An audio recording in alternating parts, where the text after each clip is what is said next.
Like most of us, Kelly Urs has felt the bite of her budget when it comes to fixing food for her family, which means she and her daughters have to plan their meals more carefully than ever before. We shop the ads, we look for those flyers that come every week in the neighborhood newspaper, and certainly looking for coupons. But experts say in an effort to save a little money, many of us often buy cheaper, more processed foods, which can be unhealthy. So scientists and dietitians from Ohio State University Medical Center have identified some of the top foods for staying healthy on a budget.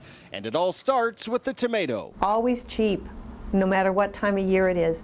And you can even buy tomatoes already canned with a lot of extra herbs and spices in them. And on the scientific side, researchers at Ohio State have found that cooking tomatoes concentrates their power to fight diseases like cancer. So registered dietitian Shirley Kendrick says tomato soups, pastes, or spaghetti sauces are a cheap, healthy idea. And if you want to cut down on the price of meats. One of the first things that come to mind is beans. Beans are an excellent source of protein.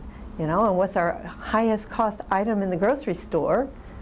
It's our meats. Next up is an inexpensive item you may not have considered, but Kendrick says cooking steel oats in a crock pot is a great meal anytime. We often overlook the importance of oatmeal, and that's a whole grain.